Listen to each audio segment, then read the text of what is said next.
avoid hydrodissection in patients where excess has gone radial. And he also raised an important point that when you have to burp out the viscoelastic before doing the hydrodissection, because you can raise the pressure inside the antechamber. So divide and conquer technique is, I think, every beginner surgeon should first master this, although it's slightly unglamorous compared to direct phaco chop. And the common mistake which I find most beginners would want to do is they just want to directly start with phaco chop. The reason why I would insist all the learners to start with the divide and conquer technique would be your bimanual maneuverability would become, you'll be familiar with this. So you understand and learn how to use your left hand. And this is a very safe way to learn, because over a period of time you learn how to use your left hand. And I think it's one of the most techniques which has the highest margin for safety. So for any beginner, I think this should be a recommended procedure to start with. Learn this and master this, because the results are very reproducible. So one trick which I would like to share here is always try to stabilize the globe, the nucleus, with my left hand. I'm using a second instrument to stabilize it. Never push the nucleus. Use adequate amount of power so that you just want to cheese out or eat out the nucleus. You don't want to push at the nucleus at all. Common mistake a beginner does is to avoid using more power, he would want to push the nucleus. This would induce stress on the zonules and sometimes can cause zonular damage. So stabilize the nucleus with your left hand and then use the maximum amount of power which the nucleus would deserve to do that. So in people who are not using torsional ultrasound, your concern would be the wound burn, justifiable. I think in those situations, if you're dealing with a very hard cataract, I would still advise to use a scleral tunnel incision rather than a clear corneal to minimize the incidence of wound burns. And another trick would be try your assistant to keep on irrigating on this place with a cold saline to cold BSS. That will again minimize the chances of wound burn.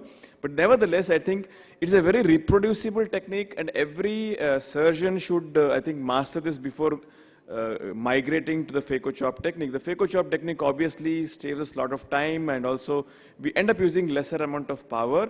And the power is also a little bit of a misconception that, because majority of the power which we use is inside the bag, away from the endothelium. So I feel it is really not the power which causes more of a colon endothelial damage at the level at which you emulsify the fragments. So multiple things are involved here. So you have made initial 4 grooves and you have separated them. And again, each of these fragments in the nuclear cataract or harder cataracts, they can be slightly bigger as in these situations. But again, you can do it in a very controlled fashion. Use power so that you don't induce turbulence in the antechamber, so that the fragments don't bombard and hit the endothelium. I think that is the more important cause for endothelial damage rather than the phaco energy per se. So you need to be having in a very controlled atmosphere. So another trick which I would like to do for fragment removal is my side port instrument, that is a chopper or a dialer, is always above the nuclear fragment here. So this helps me to control the nuclear fragment and prevent it from coming up and hitting the endothelium. So this is one way, and again, you always need to play with your parameters. One parameter does not hold good for every cataract. So our goal is to ensure that the turbulence is as minimal as possible, and it has to be tailor-made for your individual machine and the type of cataract which you're dealing with. So now quickly moving, this is again the next case. I'll be showing predominantly the hard cataracts itself, because again, the message here would be try to stabilize it. You can see the nucleus is not being pushed at all. It has to be cheesed out in a very smooth way. The common argument against this thing is when you're sculpting, you're going to induce more zonular damage. And if you use the right parameters and the right technique, that's not at all true.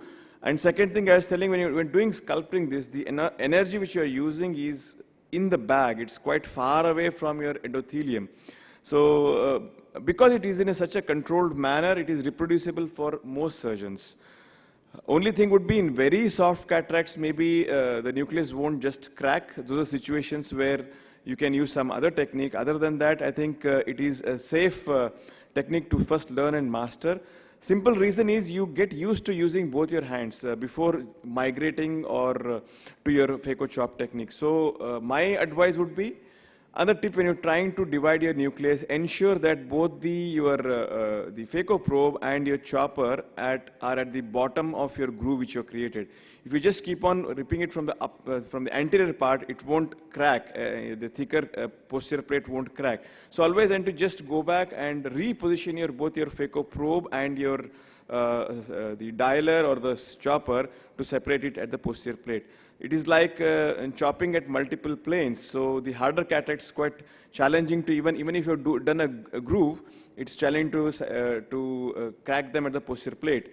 Again, common mistake beginners do is you don't do a groove which is deep enough. In harder cataracts, you have to go 90% deep, because then only it makes sense and easier for it to crack.